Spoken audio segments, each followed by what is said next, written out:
Bienvenue sur le rocher. Et si le silence de Dieu n'était pas une absence, mais une œuvre cachée? Il y a des moments où Dieu semble si proche que tu pourrais presque le toucher.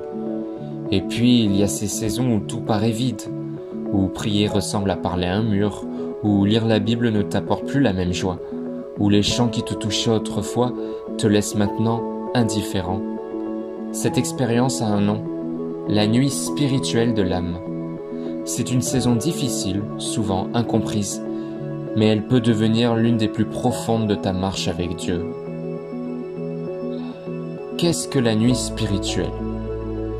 Le terme a été popularisé par Jean de la Croix, un mystique chrétien du XVIe siècle. Il décrivait cette période comme un temps où Dieu semble se retirer, non pas pour t'abandonner, mais pour purifier ton cœur. Dans la Bible, David a traversé cela. Dans le psaume 13, il crie « Jusqu'à quand, Éternel, m'oublieras-tu? Pour toujours? Jusqu'à quand me cacheras-tu ta face ?» Ces mots ne sont pas ceux d'un athée, mais d'un homme qui aime Dieu profondément et qui souffre de ne plus sentir sa présence. La nuit spirituelle, ce n'est pas une crise de foi au sens de perdre la foi. C'est plutôt comme si Dieu t'invitait à avancer dans des émotions spirituelles, à apprendre à l'aimer pour qui il est, et pas seulement pour ce que tu ressens. Pourquoi Dieu la permet? Il y a plusieurs raisons spirituelles profondes. Détacher ta foi des émotions. Si notre relation avec Dieu repose uniquement sur ce qu'on ressent, elle devient instable. Dieu veut ancrer ta foi dans sa vérité, pas dans tes sensations.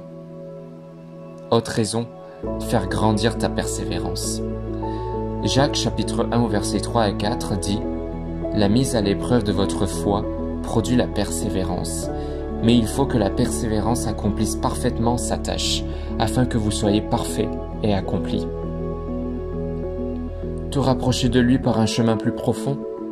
Voici une autre raison. Paradoxalement, dans ces moments de silence, Dieu agit puissamment.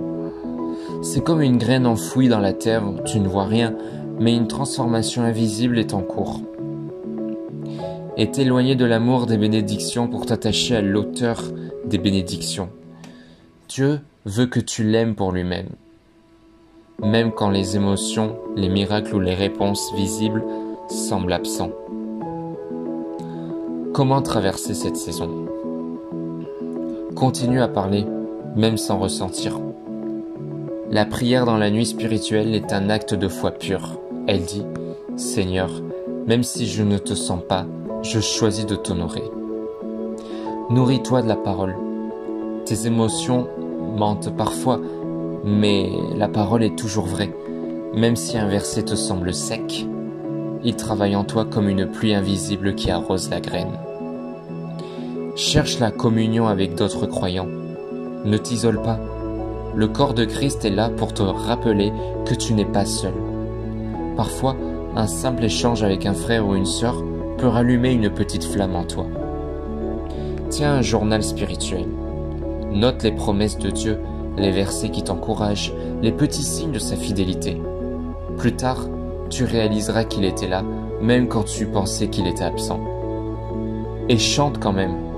Même si ton cœur ne ressent rien, chanter des louanges est un acte prophétique. Tu déclares ce que tu crois, pas seulement ce que tu ressens. Hébreux chapitre 13 au verset 5 nous dit « Je ne te délaisserai point et je ne t'abandonnerai point. » Ce n'est pas une promesse conditionnelle. Dieu ne te lâche pas quand tu es faible. Et surtout, Jésus lui-même a connu cette nuit spirituelle sur la croix, quand il a crié « Mon Dieu, pourquoi m'as-tu abandonné ?» dans Matthieu chapitre 27 au verset 46. Il a connu le silence du Père, pour que toi, tu ne sois jamais vraiment seul. Si tu traverses cette nuit, sache que Dieu est présent, même invisible.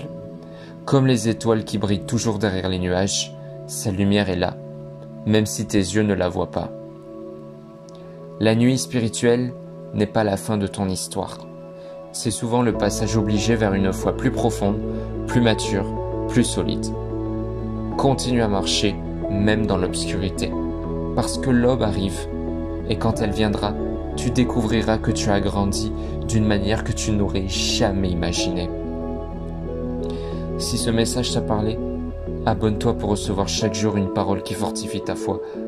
Partage-le à quelqu'un qui traverse un désert spirituel. Et n'oublie pas, le silence de Dieu n'est pas son absence. C'est souvent le signe qu'il est en train de faire quelque chose de grand dans ton cœur. On se retrouve demain pour un nouveau message.